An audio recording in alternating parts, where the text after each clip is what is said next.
Argentina মাঠে নামছে তাদের বিশ্বকাপ খেতাব ডিফেন্ড করতে। প্রতিপক্ষ আলজেরিয়া গ্রুপ জেতে এই ম্যাচটায় ভিত তৈরি করবে। স্কালোনি জানেন ভুল শুরু মানে চাপের মধ্যে বাকি দুটো ম্যাচ, তাই একাদশ বাছাই এবার আগের চেয়ে অনেক বেশি জটিল। গোল পোস্টে দিবু, কিন্তু আঙুলে চিড়। এমিলিয়ানো দিবু মার্তিনেজ 2022 বিশ্বকাপ ফাইনালের হিরো, পেনাল্টি শুটআউটের ম্যাজিশিয়ান, কিন্তু এবার আমেরিকায় পা রাখার আগেই বিপদ। ডান হাতের অনামিকায় ফ্র্যাকচার। আগের ফ্রেন্ডলি ম্যাচগুলোয় খেলতে পারেননি, ট্রেনিং সেশনেও অনুপস্থিত ছিলেন। সবাই ভয় পাচ্ছিল দিবু কি খেলতে পারবেন, কিন্তু না, রিকভারি হয়েছে। মার্তিনেজ ফিরে এসেছেন। আলজেরিয়ার বিপক্ষে তিনি পোস্টে থাকবেন। রাইট ব্যাক মন্তিয়েল নাকি মলিনা, এখানেই প্রথম কনফিউশন। ডান ফ্ল্যাঙ্কে স্কালোনির সামনে দুটো option, Gonzalo Montiel classic fullback, disciplined, নির্ভরযোগ্য। নাহুয়েল মলিনা বিস্ফোরক পেসের অধিকারী, ওভারল্যাপিং রানে বিশেষজ্ঞ। সমস্যা হলো দুজনই প্রি সিজনে মাসল ইনজুরি নিয়ে আলাদাভাবে ট্রেনিং শুরু করেছিলেন। টিওয়াইসি স্পোর্টসের রিপোর্ট বলছে মন্তিয়েল একটু এগিয়ে আছেন, কিন্তু দুজনকেই ম্যাচ টাইম দেয়া হতে পারে, মানে সম্ভাবনা আছে মলিনা সাবস্টিটিউট হিসেবে এসে ইম্প্যাক্ট করবেন। সেন্টার ব্যাক রোমেরো ফিরলেন, এখন পার্টনার কে? ক্রিস্টিয়ান রোমেরো টটেনহ্যামে লিগামেন্ট ইনজুরি কাটিয়ে ফিরেছেন। আর্জেন্টিনার জন্য ভীষণ স্বস্তির খবর। রোমেরোর অ্যাগ্রেসিভ ম্যান মার্কিং, এরিয়াল ডুয়েলে দাপট, এসব আর্জেন্টিনার ডিফেন্সের মূল শক্তি। কিন্তু তার পাশে কে? অপশন 1 নিকোলাস ওতামেন্দি, অভিজ্ঞ। অপশন 2 লিসান্দ্রো মার্তিনেজ, ম্যানচেস্টার ইউনাইটেডের স্ক্র্যাপার, বলে পা রাখার সাহস আছে। রিপোর্ট বলছে স্কালোনি এবার লিসান্দ্রোর দিকে ঝুঁকছেন। লেফট ব্যাক তালিয়াফিকো আউট, বিকল্প কে? সবচেয়ে বড় ধাক্কা এখানে। নিকোলাস তালিয়াফিকো অলিম্পিক লিওর এই লেফট ব্যাক হন্ডুরাসের বিপক্ষে ফ্রেন্ডলিতে বাম কাফ মাসলে টিয়ার পেয়েছেন। আলজেরিয়া ম্যাচে নেই, পরের ম্যাচ অস্ট্রিয়ার বিপক্ষে ফেরার চেষ্টা করবেন। নির্ভর করছে রিকভারির উপর। তাহলে কে খেলবেন লেফট ব্যাকে? প্রথম অপশন ফাকুন্দো মেদিনা, মূলত সেন্টার ব্যাক, কিন্তু বিশ্বকাপ স্কোয়াডে তাকে রাখা হয়েছে লেফট ব্যাক রোলের কথা মাথায় রেখে। দ্বিতীয় অপশন লিসান্দ্রো মার্তিনেজ, তাকে যদি লেফট ব্যাকে নামানো হয় তাহলে সেন্টারে আসবেন ওতামেন্দি। মানে বুঝতেই পারছেন একটা সিদ্ধান্ত বদলালে পুরো ব্যাক লাইনের ছবিটা বদলে যাচ্ছে। স্কালোনি এখন একটা পাজল সাজাচ্ছেন। মিডফিল্ড কোনো সারপ্রাইজ নেই, এটাই শক্তি আর্জেন্টিনার। মিডফিল্ড নিয়ে কোনো মাথা ব্যথা নেই। রদ্রিগো দি পল আর্জেন্টিনার engine, double work, box to box ট্রানজিশনে সবার আগে। এনজো ফার্নান্দেস চেলসির এই মিডফিল্ডার এখন আর্জেন্টিনার মস্তিষ্ক। প্রেস, পাস, রেঞ্জ সবই আছে। আলেক্সিস ম্যাকঅ্যালিস্টার লো প্রোফাইল কিন্তু হাই ইম্প্যাক্ট। তিনজনে একটা টাইট ট্রায়াঙ্গেল তৈরি করেন। আর চতুর্থ জন হিসেবে আছেন ইয়াগো আলমাদা। আতলেতিকো মাদ্রিদের এই অ্যাটাকিং মিডফিল্ডার আনহেল দি মারিয়ার শূন্যতা পূরণ করছেন। তার কাজ হবে প্রয়োজনে গভীরে নেমে মিডফিল্ডে হেল্প করা, আক্রমণ ভাগ। লিওনেল মেসি তিনি আছেন মানেই ম্যাচে ম্যাজিক সম্ভব, কিছু বলার আর দরকার নেই। লাউতারো মার্তিনেজ ইন্টার মিলানের এই স্ট্রাইকার এবার আগুনে ফর্মে। সেরিয়া শিরোপা জয়ী মৌসুম শেষ করে এসেছেন। গোলের ক্ষুধা রয়েছে, কিন্তু হুলিয়ান আলভারেজের কি হবে? ম্যানচেস্টার সিটির তারকা সাম্প্রতিক ফ্রেন্ডলিগুলোতে গোড়ালির ইনজুরির কারণে মিস করেছিলেন, এখন সুস্থ হয়েছেন। পরিকল্পনা হলো ম্যাচের পরিস্থিতি অনুযায়ী তাকে সুযোগ দেয়া হবে, সম্ভবত দ্বিতীয়ার্ধে সাবস্টিটিউট হিসেবে। আর্জেন্টিনার সম্ভাব্য একাদশ: Dibu Martinez, Montiel, Romero, Lisandro Medina, de Paul, Enzo MacAllister, Almada, Messi, Lautaro Martinez. Algeria African ফুটবলের অন্যতম শক্তি। Compact block, first counter attack, এই ফর্মুলায় বড় দলকে অস্বস্তিতে ফেলার ইতিহাস তাদের আছে। আর্জেন্টিনা যদি প্রেস করতে গিয়ে লাইন ভেঙে ফেলে তাহলে ট্রানজিশনে বিপদ আসতে পারে। little boy from Rosario, Argentina, on behalf of every little boy. একটা মানুষ মাঠে হাঁটছে, দৌড়াচ্ছে না, ছুটছে না, শুধুই হাঁটছে, আর সেই মানুষটাকে থামাতে পারছে না কেউ। লিওনেল মেসি, যার পায়ে বল গেলে বিপক্ষ দলের ডিফেন্ডারদের চোখে অন্ধকার নামে, কিন্তু আজকের মেসি আর সেই মেসি নেই। মহাতারকা এখন মাঠে হাঁটেন, ঘোরেন, এদিক ওদিক তাকান। সমালোচকরা বলেন মেসির বয়স বাড়ছে, কিন্তু এখন সবাই বুঝে গেছে এটা মাথার খেলা। মেসি দৌড়াচ্ছে না কারণ তার দরকারই নেই। মায়েস্ত্রো মাথায় খেলছে, পায়ে নয়। বয়স বাড়ছে, শরীর বলছে এত দৌড় আর হবে না। মেসি শুনলো কিন্তু মাথা নোয়ালো না। মহাতারকা হয়ে উঠলেন এনগানচে। আর্জেন্টাইন ফুটবলের একটা বিশেষ ভূমিকা, যে নিজে কম গোল করে কিন্তু অন্যদের দিয়ে গোল করায়। নিজে জ্বলে না, অন্যদের আলো দেয়। এই সময়ে মেসি শিখলো কিভাবে একটা দলকে কাঁধে নিতে হয়। শিখলো যে মহত্ব মানে শুধু একা খেলা নয়, মহত্ব মানে দলকে মহৎ করা। মেসি দলের কোয়ার্টারব্যাক, আমেরিকান ফুটবলের মতো, যে নিজে সব করে না, কিন্তু কে কোথায় যাবে, কখন পাস দিতে হবে, কখন দৌড়াতে হবে, সব সিদ্ধান্ত তার মাথায়। মাঠে মেসি এখন খুব একটা দৌড়ান না, কিন্তু বল যখনই তার পায়ে আসে তখনই মনে হয় আর্জেন্টাইন কাপ্তান বাকি সবার চেয়ে অন্তত 3 সেকেন্ড আগে সব কিছু দেখতে পাচ্ছেন। মেসি নিজেই বলেছেন কারণটা। এটা ক্লান্তি নয়, এটা কৌশল। যখন তিনি হাঁটেন তখন আসলে তার মাথা সবচেয়ে বেশি কাজ করে। প্রতিপক্ষ কোথায় দাঁড়িয়ে আছে, দলের স্ট্র্যাটেজি কেমন, মার্কার থেকে কিভাবে সরে যাওয়া যায়, এসব তিনি সেই মুহূর্তে বিশ্লেষণ করেন। যখন বল ফিরে আসে তখন তিনি সঠিক জায়গায় থাকেন, একা খোলা জায়গায় পাল্টা আক্রমণ শুরু করার জন্য তৈরি। মেসি মাঠে হাঁটেন, গড়িমসি করেন, এদিক ওদিক তাকান, আর হঠাৎ ফ্যানরা অবাক হয়ে যায়। পাসটা কোথা থেকে এলো, গোলটা হলো কিভাবে। সবাই ভাবছিল মেসি বুড়ো হয়ে গেছে, আসলে তিনি চতুর হয়ে গেছেন।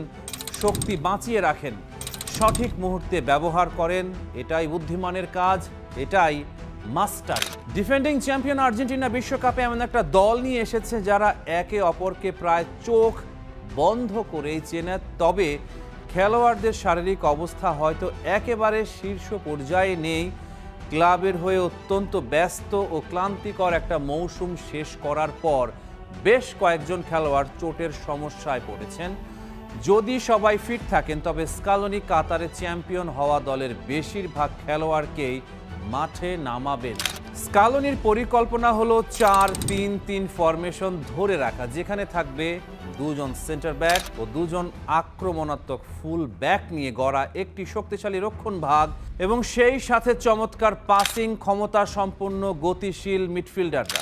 আক্রমণ ভাগের নেতৃত্বে আবারও থাকছেন লিওনেল মেসি, আর তাকে সাহায্য করবেন দুর্দান্ত হুলিয়ান আলভারেজ এবং থিয়াগো আলমাদা। আলমাদা এই আসরের ব্রেকআউট স্টার হতে পারেন।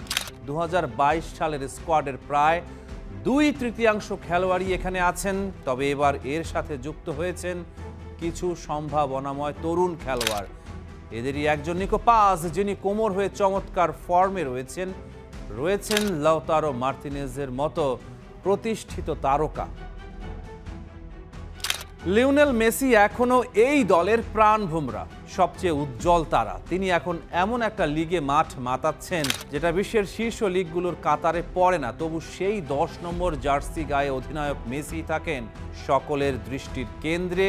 তবে আগের চেয়ে একটা জায়গায় বদল এসেছে, দলটা এখন মেসিকে ছাড়াও নিজের পায়ে দাঁড়াতে পারে, বুকে সাহস নিয়ে লড়তে পারে। মেসি এই দলের প্রতীক, অনুপ্রেরণা। রদ্রিগো দি পল কিংবা ক্রিস্টিয়ান রোমেরোর মতো পোড় খাওয়া খেলোয়াড় থেকে শুরু করে নিকো পাজের মতো উদীয়মান তারুণ্য সবাই আছেন। সবাই তাকে বুকে ধারণ করে মাঠে নামে। সবার কাছে মেসি এক জীবন্ত কিংবদন্তি। সূর্য ডুবে যাচ্ছে, অন্তত তাই ভেবেছিলাম আমরা। কাতারের রাতে লুসাইল স্টেডিয়ামের সোনালি আলোয় যখন লিওনেল মেসির কাঁধে পড়ল সেই বিস্ট, আরবি রাজকীয় পোশাক, রাজকীয় সম্মান, তখন মনে হয়েছিল পৃথিবীর সবচেয়ে পরিচ্ছন্ন গল্পটি শেষ হলো। পর্দা নামছে, একটা জীবনের সবচেয়ে সুন্দর বিদায়। চোখে জল, বুকে তৃপ্তি, ঠোঁটে হাসি। চিত্রনাট্য ছিঁড়ে ফেললেন নিজেই। তিনি মাঠে ফিরলেন, আর এবার 2026 বিশ্বকাপে তিনি এসেছেন আমেরিকার মাটিতে এমন এক প্রশ্ন নিয়ে যা ফুটবল ইতিহাসে আর কখনো জিজ্ঞেস করা হয়নি। 2 বার বিশ্বকাপ জিতে মারাদোনাকে ছাড়িয়ে যেতে পারবেন মেসি? ফুটবলের ইতিহাস ভালোবাসে ট্র্যাজেডি, ভালোবাসে পতন, পুনরুত্থান, নাটক। দিয়েগো মারাদোনার জীবন ছিল ঠিক তেমন একটা পুরো অপেরা। ট্র্যাজেডি, গ্ল্যামার, পতন, পুনরুত্থান। মারাদোনার গল্প কোনো লেখকের লেখার দরকার নেই, জীবন নিজেই লিখে দিয়েছে। আর মেসি, তিনি ভিন্ন। একটা ছেলে ছোটবেলায় ভালো ফুটবল খেলতো, তারপর বড় হয়ে আরও ভালো খেললো, তারপর আরও 2 দশক ধরে একটানা খেলতে থাকলো, শিরোপার পর শিরোপা, ব্যালন দরের পর ব্যালন দর। কাঁদার মতো কিছু ছিল ওখানে? হাসির মতো, হৃদয় ভাঙার মতো ছিল না, অন্তত মনে হতো না। কিন্তু কাতার সেই ধারণাটা চুরমার করে দিল। সেখানে মেসি প্রতিটা ম্যাচ খেলতে নামলেন যেন ওটাই ছিল শেষ পদক্ষেপ, শেষ নিঃশ্বাস। এক একটা পাসে, এক একটা ড্রিবলে, এক একটা গোলে একজন মানুষের সব কিছু ঢেলে দেওয়ার গল্প ছিল। Messi's hit! 2022 বিশ্বকাপের আগে মেসি ফ্রান্সের লিগ 1 আর চ্যাম্পিয়ন্স লিগে খেলছিলেন। প্রচণ্ড প্রতিযোগিতা, প্রতি সপ্তাহে বিশ্বমানের প্রতিপক্ষ। শরীর এবং মন দুটোই ছিল চাপে রাখা স্প্রিংয়ের মতো। আর এখন ফ্লোরিডার রোদে MLS ইন্টার মায়ামির জার্সিতে মেসি নিঃসন্দেহে স্কোর করছেন, অ্যাসিস্ট করছেন, দলকে টেনে নিয়ে যাচ্ছেন। সংখ্যার দিক থেকে প্রায় একই। কাতারের আগে 13টি লিগ ম্যাচ, এখনও 14টি MLS ম্যাচ, কিন্তু সংখ্যা কখনো পুরো গল্প বলে না। লিগ 1-এ একজন ডিফেন্ডার এবং MLS-এ একজন ডিফেন্ডার, এ দুটো এক জিনিস নয়। তলোয়ার সানিয়ে রাখতে হলে ভালো পাথর লাগেই। তবু মেসির পক্ষে একটা যুক্তি আছে। মেসি কাতারে মাঠে দৌড়াননি, তিনি ছায়ায় লুকিয়ে থেকেছেন। হঠাৎ আলোয় এসেছেন, কাজ শেষ করেছেন, তারপর আবার অদৃশ্য হয়ে গেছেন। তার চারপাশের যন্ত্রগুলো ছিল পল, আলভারেজ, এনজো ফার্নান্দেজ। তার জন্য দৌড়েছে, কাজ করেছে, ঘাম ঝরিয়েছে। মেসি শুধু সঠিক মুহূর্তে উপস্থিত হয়েছেন, এটা বিবর্তনই ছিল। স্কালোনি, পেকারম্যান এবং একটি বৃত্তের সমাপ্তি। বর্তমান আর্জেন্টিনা দলটি শূন্য থেকে আসেনি। 1995 সালে কাতারেই সেই একই দেশে আর্জেন্টিনা জিতেছিল অনূর্ধ্ব-20 বিশ্বকাপ। কোচ ছিলেন হোসে পেকারম্যান, সেই দলে ছিলেন লিওনেল স্কালোনি, যিনি আজ মূল দলের কোচ। ছিলেন ওয়াল্টার স্যামুয়েল এবং পাবলো আইমার, তারা আজ স্কালোনির সহকারী। আর 2022 সালে সেই একই মাটিতে মেসি পূর্ণ করেন বৃত্ত, বিশ্বকাপ শিরোপা। কিন্তু বৃত্ত কি সত্যিই পূর্ণ হয়েছে? মারাদোনার ছায়া এবার ছাড়িয়ে যাওয়ার মঞ্চ মেসির। 1986 সালের 22 জুন মেক্সিকো সিটির আজটেকা স্টেডিয়াম। দিয়েগো মারাদোনা ইংল্যান্ডের বিপক্ষে 2টো গোল করলেন একই ম্যাচে, যেগুলো পরস্পরের এতটাই বিপরীত যে মনে হয় 2 জন ভিন্ন মানুষ করেছেন। প্রথমটি হাত দিয়ে, ঈশ্বরের হাত বললেন তিনি নিজেই। দ্বিতীয়টা নিজের পায়ে 60 মিটার ড্রিবল করে 5 জনকে কাটিয়ে শতাব্দীর সেরা গোল। সেই বিশ্বকাপের ফাইনালে আর্জেন্টিনা জিতল পশ্চিম জার্মানির বিপক্ষে। দিয়েগো কাঁদলেন, আর্জেন্টিনা কাঁদলো, পৃথিবী কাঁদলো। সেটাই মারাদোনার মুকুট, এক এবং অনন্য। মেসির একটা বিশ্বকাপ জয়কে তুলনামূলক বিশ্লেষণে অনেকে সমান বলেন মারাদোনার সঙ্গে, কিন্তু যদি হয় 2টো বিশ্বকাপ, তখন আর তুলনা থাকে না। তখন মেসি নিজেই একটা নতুন মাত্রা হন। এমন একটি ভবিষ্যৎ কল্পনা করুন। বুয়েনোস এইরেসে দাদা তার নাতিকে বলছে, হ্যাঁ দিয়েগো অমর, কিন্তু লিও জিতেছিল 2 বার। মারাদোনার ছায়া সারা জীবন মেসিকে তাড়িয়েছে, কারণ ফুটবলের শ্রেষ্ঠত্বের পরিমাপ কখনো শুধু ক্লাব শিরোপায় নয়, দেশের হয়ে বিশ্বজয়। মেসির বার্সেলোনা যুগে সমালোচকরা বারবার বলেছেন দিয়েগো একাই দলকে বিশ্বকাপ জিতিয়েছেন। মেসি শুধু ভালো একটা দলের অংশ। কাতার সেই যুক্তিকে নুইয়ে দিয়েছিল, কিন্তু 2026 সেটাকে মাটিতে পুঁতে দিতে পারে। মেসি একা এই যুদ্ধে নেই, তার পেছনে একটা দল আছে যারা জানে কিভাবে যারা জিতেছে এবং যারা আবার জিততে চায়।